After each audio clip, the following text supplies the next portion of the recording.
This is 8 Minutes, a podcast helping you understand the energy and climate challenge in just a few minutes. I'm your host, Paul Schuster. There are optimistic signs that we're turning a corner on electrifying transportation. If nothing else, the number of passenger vehicle EV cars hitting the road last year increased by nearly 50% from the year before. But what about trucking? Accounting for about 5 to 10% of the vehicles on the road, trucks contribute about a quarter of the transportation sector's greenhouse gas emissions. So, how are we doing in decarbonizing that fleet of vehicles? I'm joined today by Mike Roeth of the North American Council for Freight Efficiency, or NACFE. And we're going to dig into the state of trucking decarbonization, where it's at today, and what's needed to accelerate the pace of change. 8 minutes. It's how long it takes the sun's race to hit Earth, or a couple minutes shy of how long it takes to fuel up a heavy-duty long-haul truck with diesel, which might be a topic of discussion with Mike in today's conversation. Let's get it on. Mike, welcome to the podcast. Hello, Paul. Glad to be on. And yeah, 8 minutes is about right to get a couple 100 gallons of fuel into a truck. Yeah, so we're gonna have to talk about that and some of the challenges about changing over to electric fueling. But before we do that, how about a quick introduction as to yourself and what NACFE is all about? Sure. I've been in the trucking industry my whole career. The first 25 years, I split between Cummins and Navistar. So developing engines and working on the details of a lot of engine technologies. And then at Navistar, brought new trucks to the market, as well as had a number of interesting jobs there. And around 15 years ago, I got itching to do something different, and we started NACFE, the North American Council for Freight Efficiency, and it started out of a simple workshop where a group of people said, "Hey, we should do something different," as fuel costs were really exceeding $1.50 a gallon for the first time, and we're averaging $4 a gallon. So NACFE was formed to burn less diesel and move the same amount of goods as a certain kind of tenant around that. And we wanted to do it for, our goal was to be 50%, so burn half as much fuel. And at the time, I thought that was really a moonshot, Paul, but kind of we're proving that can be done with diesel. And then as we add zero emission trucks, they will really help to do that. Yeah. So how long have you been looking at the decarbonizing of these trucks versus just the efficiency of diesel? Well, first of all, I would say decarbonizing trucks, efficiency is decarbonizing. So if we move freight with less fuel by improving the miles per gallon, or we like to say ton miles per gallon, that's decarbonizing. That's using less fuel, creating less carbon. So right off the bat, decarbonization does include efficiency, in our opinion. But I think your question is really like towards zero. So in 2017, we added emerging technologies to what we were doing at NACFE, and that was really earnestly looking at, what I considered at the time pretty unlikely that battery electric trucks would be a thing. I just thought, okay, it's fine for cars, but we're moving a lot of freight, and so it just won't work. Batteries won't be good enough. And boy, I was wrong, because now here, just 5 or 6 years later, we're seeing it start to scale in smaller trucks, and very possibly and probably will be the case for long-haul heavy-duty tractors, at least in some parts of that market, to be battery electric. So we're real excited about where we're at. So as we think about decarbonization, to your point, getting better efficiency out of diesel, switching to some of these alternative technologies, you've talked about battery technology is becoming more of a prominent source of decarbonization, getting to a net zero. Is that really where the industry is going? Or, let me ask this differently, because there are a number of different alternative technologies that seem to be emerging, whether it's hydrogen fuel cells or battery, et cetera. How does NACFE think about some of those different emerging technologies? That's a really good question. There's a lot of complexity in trucking, in freight. So, class 3 vans up through 4, 5, and 6 with sort of step vans and medium duty box trucks. And then we get into heavy duty tractors, short haul, like delivering food and beverages. And then, up to the long haul, which some return to base every night and do long distances. But others are, disparate routes all over the country. So We look at all of that, and we believe that the future is in battery electric trucks and hydrogen fuel cell electric trucks, both of which have zero emissions out of the tailpipe. But as we got into it, man, two things occurred, Paul. One was this is going to take a while, particularly when you get into the longer, heavier hauls, because batteries weigh a lot. Hydrogen fuel cells are new. Hydrogen distribution, we don't know, and how that's going to really go, and so forth. So we have learned a lot and done enough at NACFE with run on less and other things that we truly believe that that's going to be the long-term future. But there are alternatives in what we call the messy middle here, between say now and 20 years from now, when that's the case, where renewable fuels, we've got renewable diesel, biofuels, renewable natural gas, which is really interesting. I mean, the methane off of that comes from dairy waste and animal waste and landfills is not good on the environment. If we can grab that, and we can do this, we grab that and use it in trucks, we get a huge benefit to the methane not causing atmospheric problems, as well as replace diesel with a much cleaner burning fuel, actually a negative carbon intensity. So it's going to be a wild ride. I mean, we've always had diesel and diesel engines at the core of these trucks, and now there's some say a plethora of solutions that fleets need to wade through, and we're here to help them do that. It's going to be very interesting as we do decarbonize moving freight. Well, I don't know how much we're going to accomplish over the course of the next hour in terms of trying to simplify all of the different complexities that are there, but let's do our best here, because it sounds as though there are two different vectors that you've kind of laid out here. One of which is a cascade of different use cases around how these trucks are being used, the size of the trucks, the capabilities and requirements for them. And different technologies and decarbonization solutions that apply to each of those different use cases. And then your more recent point was the fact that even though the future out there 20, 30 years or so may be hydrogen fuel cells or battery electrification, there's a step change that needs to occur to get to that point. And to your point, the messy middle of just trying to transition the heavy trucking in some form or fashion over to that state. Let's start with use cases and where we are today. What are the typical use cases that NACFE looks at, and what are some of the decarbonization solutions that apply to each of those use cases? Yeah, I'm glad you said that, because I get incredibly frustrated when we look at, or anybody talks about medium and heavy trucks being somewhat of a monolithic market. It's not that at all. You said earlier that trucks make up a small portion of the vehicles, but account for a quarter of GHG emissions. That's exactly true. So how that looks in market segmentation? Well, first of all, it's a pretty small market. I mean, we build about 250,000 Class 8 heavy trucks a year, and another about 500,000 of the smaller trucks and vans and step vans that go smaller distances and burn less fuel. So within trucking, about 80% of the fuel is burnt by 20% of the trucks, and that's the tractor trailers and long haul that you see across the country. If stop at a truck stop, those are the trucks that are at the truck stop. So let me start at the other end. So we look at really 6 market segments at a minimum. There could be, I could probably lay out 100 for you, Paul, that are distinctly different, from garbage trucks to snow plows to street sweepers. I mean, it goes on and on in trucking, but we look at maybe 6 or 7. So one is vocational trucks, it's typically called. We don't work on that at NACFE because we're more into freight movement. But those would be a huge amount of different use cases, like I just mentioned: garbage trucks, street sweepers, et cetera. These service sort of trucks, and they account for about a third of trucking. So it's not inconsequential, but it will be hard to decarbonize those because, they're literally, we make 100 of this a year, 500 of that a year, 20 of this a year. So it's very disjointed and eclectic. What we work on, though, is moving freight. So it starts with small delivery vans, Class 3.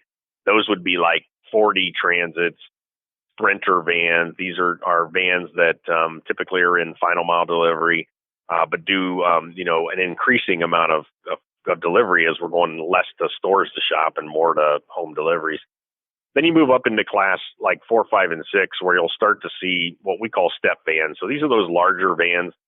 See Rivian, where Amazon has already deployed 10,000 of their 100,000 that they're committed to by 2030. And then, UPS, what they call their package cars, to FedEx, to, a lot of others. And so those are typically, purpose built for that market. And so they're unlike the class 3 e-transits and so forth. They become those vehicles that, that are built for the job. And so they are the earliest to adopt electric trucks because small battery packs, the cost differential for the upfront van is not that significant. And they don't burn a lot of fuel, but they're an early adopter. Okay. Probably driven by corporate commitments, at least from Amazon and some of the freight delivery corporations as well, huh? That's right. They're very publicly facing, image and brand. So that's very true. I mean, and so then as we move up, we still stay into urban deliveries, but we have bigger box trucks and so forth. We also see those scaling, and the range that are out there, and there's products available from International and Freightliner in that medium duty box truck area. We see that very similar to the step vans and vans in adoption. So, we're pretty close to like a mic drop on those, that they'll be battery electric in the next decade or so, fully. They tend to come back to the depots every night. They tend to not do deliveries overnight, so they can have slow chargers and really get the job done. So then as we move up into the, bigger trucks, there's really two. They usually are tractors and pulling a trailer, and they could pull a small trailer or a large one. Trailers can legally be up to 53 foot in length in the United States and Canada. So here what we see is, the first question is, do they return to base or not? And so we have in the trucking industry day cabs and sleepers. Day cabs basically do not have, there's 2 seats and the trucker can drive. Sometimes they only have 1 seat in the truck, which I won't get into the details about all of that. But, those day cabs, by definition, you really can't sleep in them. So they go out and return to base. Small portion of them might go out and spend the night out somewhere, but they'll stay at a hotel. If they return to base, they are they're more electrifiable because they're coming back to a known location at what we call a depot that allows the fleet, the people that own the trucks, to put the infrastructure behind the fence at their own depot and charge the trucks. And so that's a big deal. The other, and that's about 40% of trucks or day cabs doing that return to base work. The other 60% are what you might remember is Smokey and the Bandit and some of the other movies where it's long haul trucking. It has a sleeper in the back of the tractor, and traditionally in long haul trucking, drivers might be out 2 to 3 weeks at a time, and away from family. They have hours of service where they can drive 11 hours a day. They have to rest 10. They can drive 11 more. After 4 or 5 days of doing that, they need to take a longer rest break. But in the last, say, 5 or 6 years, a lot of drivers are demanding being home more, and the technologies around load management and routing and so forth have become so good that a lot of those for-hire long-haul truck companies are able to get their drivers home weekly. So now it's not 2 to 3 weeks at a time. It's usually a week at a time, and then they can get back and do their 34-hour rest or more and get back on the road. So that long haul disparate routes where they tend to do 400 or 500 miles a day, and they don't know where they're stopping, that's going to be difficult to decarbonize, difficult to make, other than the efficiency stuff we were talking and maybe renewable fuels to some extent. So that's going to be one that, we're either going to have really fast charging of battery electric trucks, or we're going to need to have hydrogen fuel cell trucks with, the purported longer range, lower weight, faster fill times for that part of the market. Now, let me get back to this heavy tractor return to base that accounts for about half of that heavy tractor biz, or 40% of that heavy tractor group. There is a lot of different use cases within that. So we call it short, medium, and long distance return to base. The short, and I got to tell you, as we really got in and worked on the data, there's big data, Paul, is causing some of us who've been around a long time to question what we think we know, but didn't have the data to support it. So here's one that I'll admit to your whole audience I was wrong on. I assumed that these return to base tractors did a lot of miles, or a big portion of them did a lot of miles. But when we really looked at it, we call short return to base, out and back of maybe 100 miles. So maybe a 50-mile radius or less. I thought that was very small volume. What we're finding is there's a lot of trucks that do that. There's a lot of trucks in the medium distance that, might be 150 miles out, 150 miles back, under 300 miles a day. And then the long return to base is like, out maybe 300 miles and back, so 600 miles. And we see it like evenly split in numbers between those. So, we have electric trucks now that are approaching 300 miles in range. Many, the Freightliner, eCascadia, Volvo V, and VNL electric, and the Tesla semi. I mean, the first two, and even BYD and so forth, they're in the 250 to 300 mile range today, and the Tesla semis are showing even more. So we can cover those first two return to base now. So I would characterize it as, we'll see a lot of battery electric trucks in the short and medium and maybe long return to base, but probably move to hydrogen fuel cell in some of the longer ones. But it's just way too early to tell, Paul. I mean, there's so much going on, so many developments occurring that maybe we'll get into here as we continue. No, I appreciate the demarcation of the different types of use cases. I think very often when I think about trucking and using my layman knowledge around how the trucking industry is trying to decarbonize, first and foremost, we think about those long haul trucks and just how difficult that is to even start to think about decarbonization. And yet, your point here is that there are a lot of applications where we already have the technologies in place and the types of models and truck models out there that we can start to electrify or gain some efficiencies around. And I think it's a really important point not to miss sight of the fact that a lot of trucking already has solutions that we can apply. Let's not get caught up just on the long haul trucking routes. Yeah, let me give you an interesting anecdote, or actually it's a nice, true story. So as we got into this, food and beverage delivery popped up as a short return to base electrifiable market right now. So, I'm at a trucking show, I'm at a conference center, we have hotels, resorts, et cetera. So food and beverage delivered to these places are done by, a number of fleets. I'll name a few: U.S. Foods, Cisco, and so forth. So they have a heavy tractor hauling oftentimes a small trailer to get maneuverability around those locations. They will go out and make the deliveries early in the morning through early afternoon. They will do that and only put like 75 or 100 miles on the truck all day long, because they're bringing it in, they're making sure it's at the right place and so forth. These trucks are electrifiable today, and those companies are moving forward. One of them told us while we were doing a visit this last summer that they got some of their early deliveries of the trucks. They had some charging, and they went to a resort to be at a major amusement park.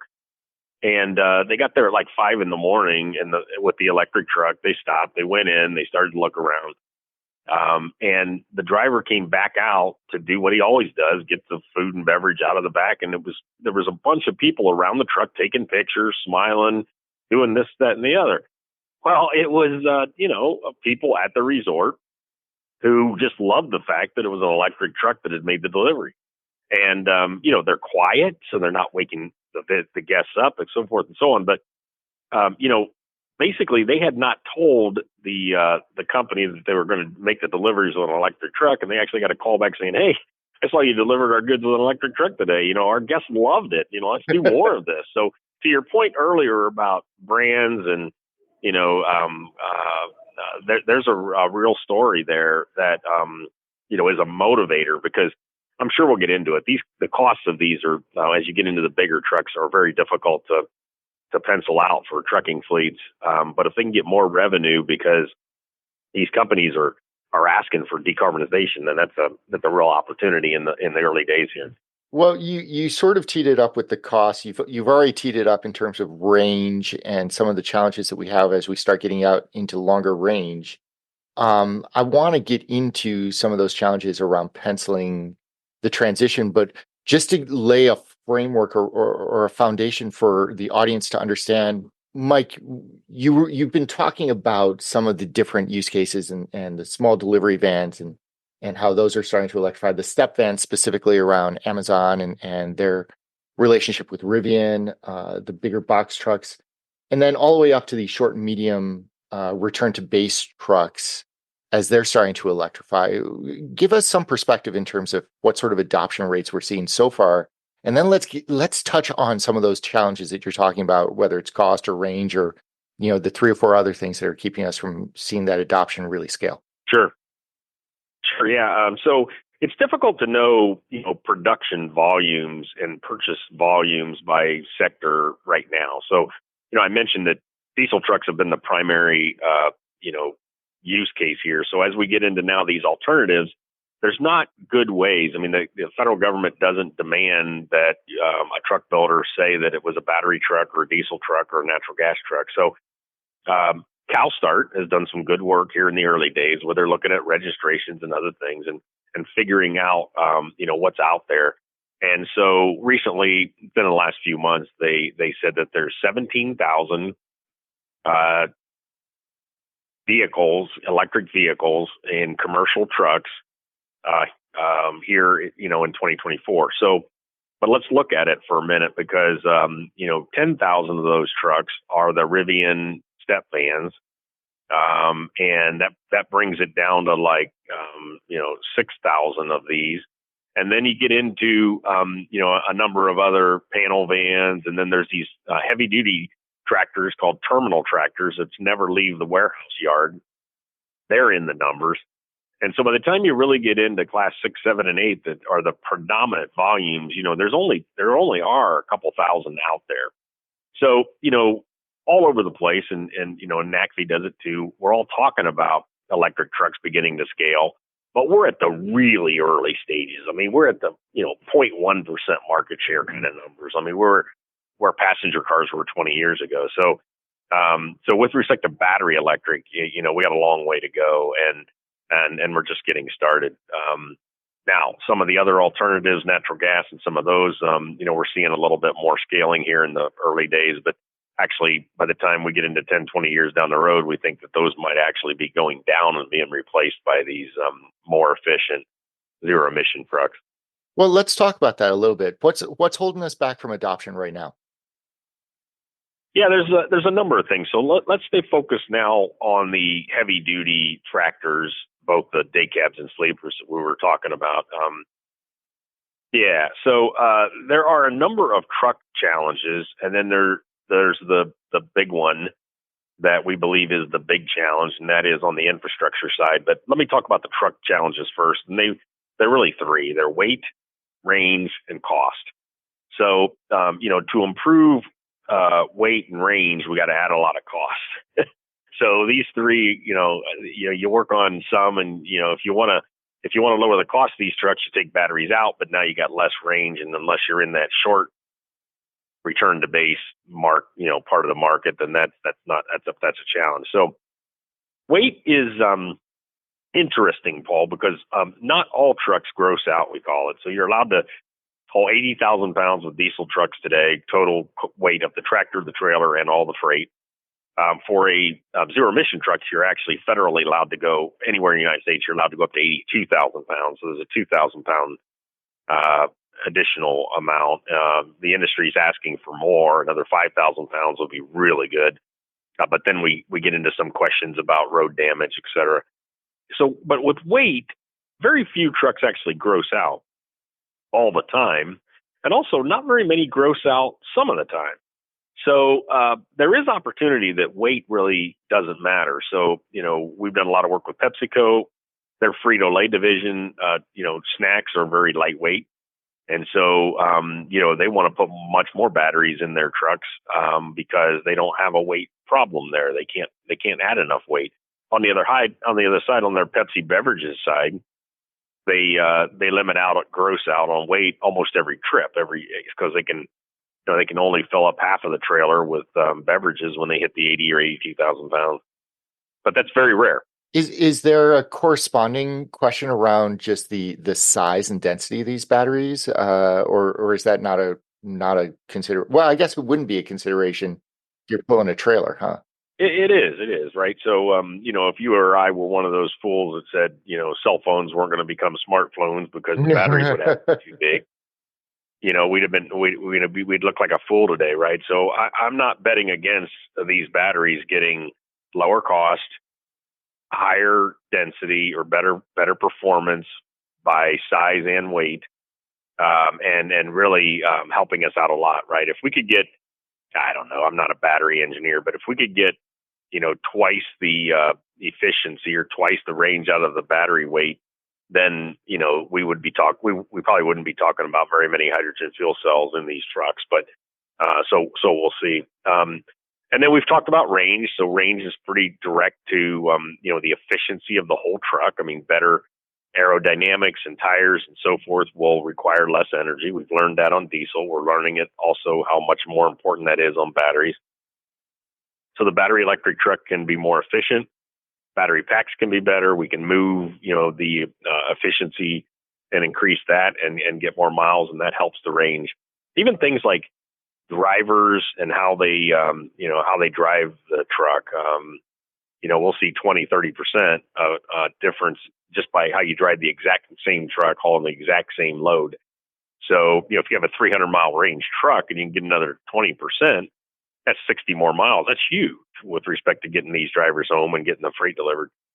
Finally, on cost, the battery electric truck today in that 250-mile range I referenced, is about $400,000 to $450,000 when a diesel truck with, really unlimited range, or at least twice that amount of range with even a small fuel tank, is around $200,000.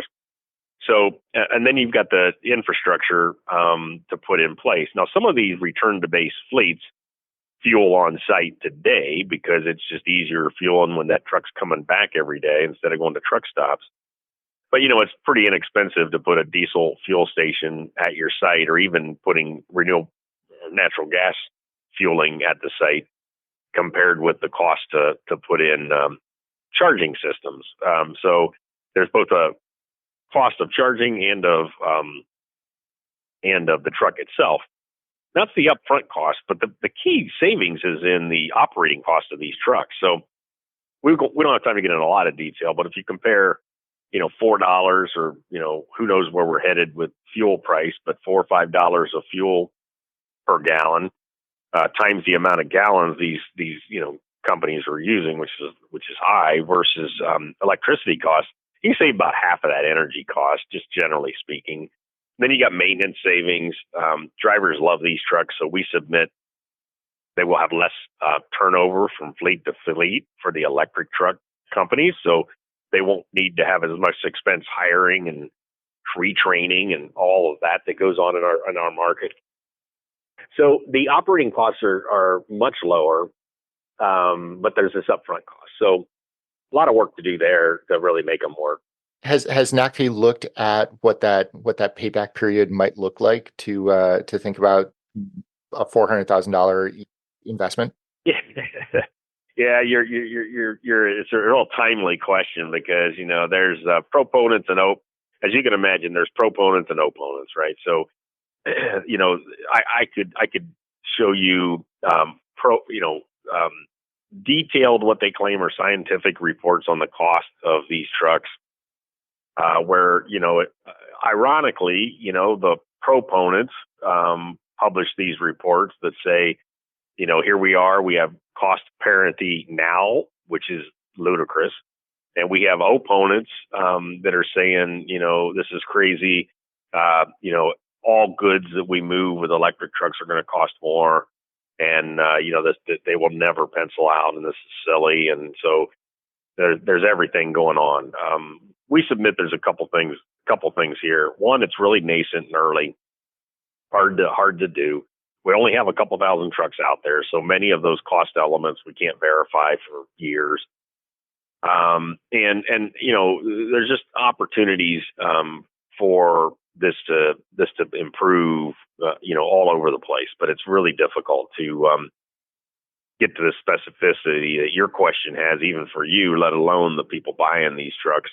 So to us, it's a matter of bit of faith, a bit of knowing that the regulators aren't going to have diesel being the long-term solution because of its carbon effects. And so let's get started. And many states and federal government have many incentives to help with this. And I think we're at a place where it's time to go. Now, NACFE, we do work in this area, but I guess we just want to figure out how to appropriately do the work. Well, so that's a great segue into what's needed next.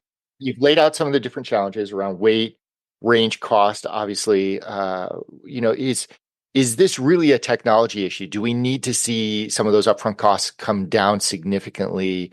Increased battery range and density? Is it really a matter of just getting better technology into these trucks, or are there other elements that we should be thinking about in terms of helping to accelerate some of those adoption rates? Yeah, I'm going to say no, it's not. And here's why. Because there are a lot of trucks that will make sense to electrify now and soon, with the incentives and with the situation I said around range and weight. There's trucks that don't have range and weight issues at all right now, and routes. So it becomes then a cost issue where the incentives can make a huge difference. The challenge really is around infrastructure, and it's not around how we put it in the ground and where we do it. It's around how do we get the utilities to deliver power to the sites. Some of these sites will take a lot of power, and we're starting to really be able to predict that. So, if they have a 50 or 100 trucks and they're doing a couple hundred or 500 miles a day, you pretty quickly get into 3, 4, 5 megawatt, even 10 megawatts, of power demand. And that's on the size of a skyscraper or the New York people tend to, use the Empire State Building as an analogy, or like sometimes I'll use NFL sports stadiums on the day of a game. That the kind of power demand we need every day at some of these sites. You're talking your own substation and a lot of extra infrastructure besides just an extra plug. Exactly. And so, here at NACFE, we're going to the utility conferences. We're meeting with utilities. We're talking to, the construction and planning and, firms that do this work and so forth. And we're talking about how, this is definitely coming. And there are very cool tools that are being developed to predict, really at the address level, or what they call the census level. I didn't even know what that was until a couple months ago, but, very small footprints of where the demand will show up. So they're looking at, data scientists are looking at where are the trucking depots, where's the freight moving, et cetera, to predict where this will occur first, and then onward as we scale these electric trucks, given all the stuff that I talked about earlier. So that's really exciting. Now that's the challenge but what we're talking about here is no new technology. I mean, you kind of hinted at it just a few minutes ago. We've been building big power places. Think about manufacturing plants, heck, even shopping malls and things like that. We've been building big power for 75, 100 years. So, and we're not talking about different. We're talking about the same transformers, the same feeder lines, the same. We're just talking about a lot of it, and the utilities haven't had. What I'm learning is the utilities haven't had growth in demand. Really almost for 60 years since air conditioning kind of really was challenging. Computer processing, has caused some, but we've become more efficient in our electricity in a lot of areas. But now with electrifying everything, as we keep hearing, this will be a big growth in definitely in the distribution of power. Maybe not the generation, because we've added solar and wind and other things, but definitely in getting the power to that depot. So we consider that to be the mother of all challenges right now. And the truck, and some of these other truck and cost and chargers and charger speeds, all that can keep up with the what we think is the big challenge around utilities getting power to the site. Just getting the utility infrastructure in place. So it brings up a really good question. Who's responsible for that infrastructure? Who bears the burden of getting a new substation and new lines and step up transformers and step down transformers in place to the point where you can actually, bear that type of new cost? Right now, you've got these depots that have infrastructure around diesel. Do they have to invest as well into the power grid infrastructure, or is that a utility problem? Well, the first part of your question, you'll have to find a different guest to answer that. I'm not an electric utility person.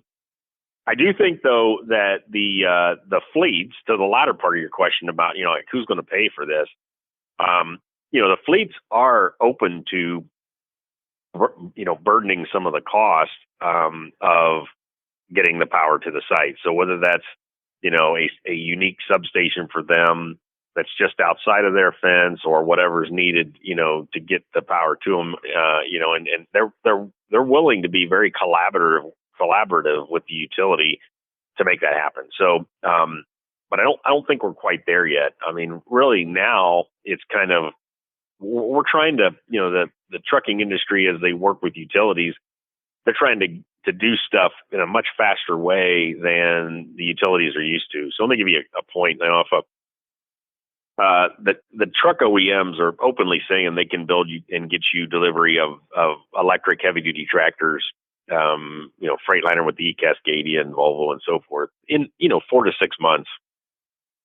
And most of these, if they're going to buy more than one or two, if they're going to buy, let's say 10, maybe as little as 5, they're going to need a facility upgrade that is in the order of 18 months to 2 years by most utilities. And if they're going to try to go to 40 trucks or 50 trucks, now we're talking about, 3 to 5 years where they could get the trucks in 6 months. So we've got, a real disconnect there. And so the utilities, I've been to many utility events in the last few months, and they're starting to really see this. And, very both individually, there's 3,000 utilities I'm finding out across the United States. Individually and collectively, they're looking at the way they approve new requests for power. And, they're starting to get very aggressive in making that, they believe they can approve power and get it in place more quickly and not have risks of brownouts and other things, but they just haven't had that demand on them. So it's kind of classic supply and demand challenge. Got it. And certainly I spend a ton of time with utilities talking about these types of issues, both at the residential as well as the commercial level. And I can appreciate some of the different efforts that they're going through to try to boost their power infrastructure. Let's assume that we can get the power to the sites. Let's assume that we can make that infrastructure work in the grid of the future to support these types of commercial fleets. What else is holding us back as far as what control fleet owners and operators have, and what sorts of support they need to try to make this transition? Yeah, I mean, I would say past what we've talked about, it's really about education. So, I just use my personal experience. I thought, yeah, right, battery electric trucks might move small packages in little vans, but never haul heavy freight. So, I've come to really appreciate these trucks. Drivers love them. Maintenance is low. And that maintenance piece is huge. I mean, we've gone through on the diesel vehicles, we've gone through 30 years now of pollutant and even carbon reductions that have, so NOx, particulate matter, and carbon, 30 years of cleaning up trucks, let's say. And that has not come easy. I mean, we're talking about combustion, right? So if you have an engine and you combust fuel, you create bad stuff for the environment, period. But we've cleaned them up. Like the trucks of today create, it takes 75 trucks today to create what one truck created in NOx and particulate matter 20 years ago. So we've come a long way, but that has added weight, it has added cost, it has added complexity. I can't fathom how many sensors are on these powertrains now to do this, that, and the other. Well, if one fails, the truck's in the shop. We're diagnosing it. We're trying to figure it out. We're replacing it.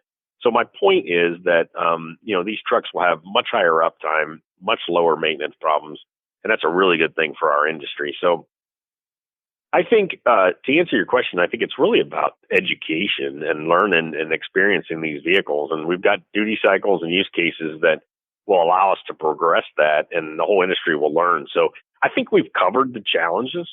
And after that, it's a matter of just, getting on with it and, moving there in the use cases that make sense when it does. And I'm really proud of this trucking industry. I mean, they make very logical, quantitative-based decisions. And unlike a lot of other decisions, even on electric vehicles, a lot of that's a quite emotional discussion. Here, it's dollars and cents. It's hundredth of a cent per mile, I always say, is the way truckers think about this. It's about $1.90 a mile today to operate a diesel truck. And if we can get that down, they'll move in this direction. So I think it's education and understanding. Well, certainly it strikes me during this conversation about how we have so much of the technology and the capabilities in place today to handle, 5 of the 6 different use cases that you talked about, and kind of that 250 mile out and back and below type of range. And then there's these long haul trucks, right, where we don't necessarily have the range for that, whether it's day trucks or whatnot. Let's segue a little bit, Mike, and let's talk about some of the technologies that are emerging for some of these longer haul trucks as well. Yeah, great question. So this is what, had us bring up the messy middle. And if we did not have some of these solutions we're going to talk about here, the long haul would continue to burn, and we would only be doing efficiency measures. So we would only be continuing to work on tires and aerodynamics and so forth. And there is gains there still that are coming. We've just done some work with the DOE on their what's now a 15-year super truck program, where they're doing the third super truck, but the second super truck just ended and created, tons of opportunities to still work on efficiency. And I'm sorry, what is that super truck program? So the Department of Energy in 2009, out of actually the Obama administration stimulus program, funded for the first time a lot of work on heavy trucks. And so the idea was in 2009 with Super Truck 1, can we be 50% better in ton mile per gallon on a diesel truck, long haul truck? And the teams delivered far and above 50%. So Super Truck 2, they put a 100% target out, and they again delivered. So now we're talking about when the national average today is about 6.5 mile per gallon. These Super Truck 2 demonstrator trucks are showing like 11, 12, 16 mile per gallon. So there's still a lot of efficiency stuff to do. So it's not over. Now the engines in their very low emissions are very hard and costly to produce. So that's why these alternatives and even the zero is starting to be worked on heavily by the industry. But, if or as these long haul trucks are going to be a decade away from, truly good cost and performance for the masses of long haul, what can we do in the interim? So efficiency we can do, but also we can look at the alternative fuels. So renewable natural gas. Available, a lot in California and other states, and sometimes subsidized, can be burnt and used in today's diesel trucks. and has a zero carbon element to it. Now it's expensive. There's only so much feedstock available for it, and on and on. But that's part of the solution. Also, but it will compete in trucking with sustainable airline fuels, and so there are harder to abate transportation use cases like marine, locomotive, and air. That's going to want those fuels more so than maybe truck will be able to get them, but it will be part of the truck solution. And then, renewable natural gas is a really interesting one here. So these engines, primarily Cummins, build a natural gas engine, which is a derivative of their diesel engine. And, you have different tanks and you get different, fueling stations and so forth. But that renewable natural gas that we can get off of landfills and so forth is a wonderful interim solution for those long hauls. They don't have the weight penalty of battery electric trucks, don't have the cost penalty. They do come at a cost increase, but not as bad. So those will happen in the messy middle here, where and you said it well. What for the real truly long haul. If you're like in a medium range and you decide to go natural gas and all the improvements come quick as I'm suggesting on battery electric, then you got to be careful you don't move into one of these alternatives and wish you had waited, because you do have investment and time to do that.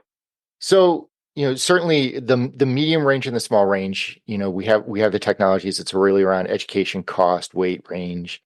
The longer haul, we've got some of these alternative fuels that's creating this messy middle, that's getting us through this messy middle as we evolve the technology and get to the end.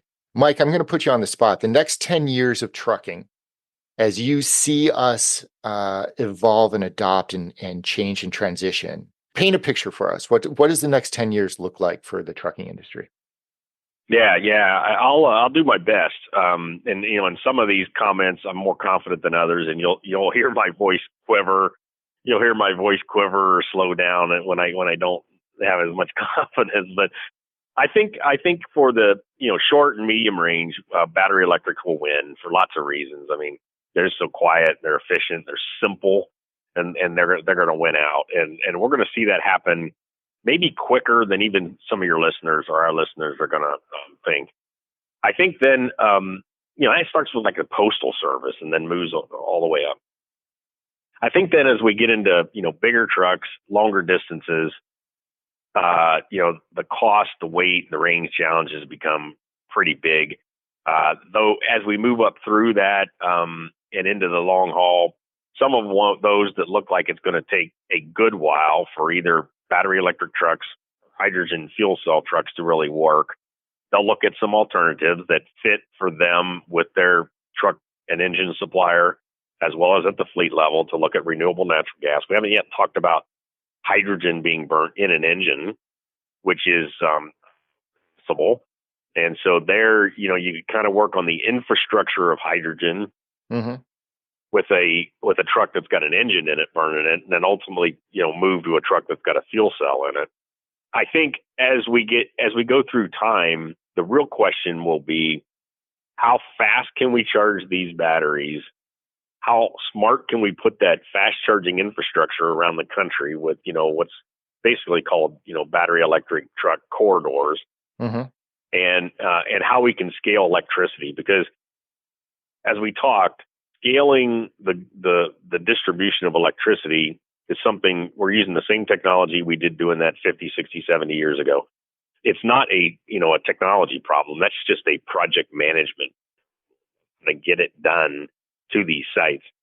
So the one thing I would say, and how, I'm a little less confident in, is if we're able to do better truck efficiency with battery electric trucks, and fast charge them at a megawatt charging or more, and we can get that charging at the right spots in a timely manner, I think battery electric trucks will do much more of the market share in this longer haul than, say, a hydrogen fuel cell or some of the alternatives. If that becomes roadblocks where, batteries degrade over time with fast charging, or if we just struggle with any of those pieces I mentioned, then battery electric trucks will not be as big a solution in the long haul. I believe they probably will, but I'm not sure about that, and we'll see. So, I always say that if when I'm out and about, and when somebody says they're sure how long haul trucking is going to decarbonize, I usually kind of turn off, because I don't think anybody knows for sure how that's going to go. There's these, ifs that exist. But yeah, we'll see. That's what we're all out here working really hard to make it happen. And I got to say that, as we've been doing our work, my confidence in the industry figuring this out grows because of the people doing the work, Paul. I mean, the amount of diversity and people now in trucking compared to just a couple of years ago is incredible. We've got really smart people and a lot of investment working on all we've talked about, and I'm really excited to help them figure this out.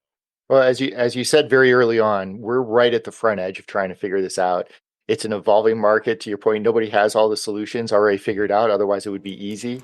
It's not simply trying to scale up what's happening at the passenger vehicle level, where everything's going electrified. There are multiple technologies for multiple use cases and multiple periods of time to get us there. It sounds like a really fascinating challenge that you and NACFE are leading the way on. So, Mike, appreciate you coming on the podcast and discussing this with me today.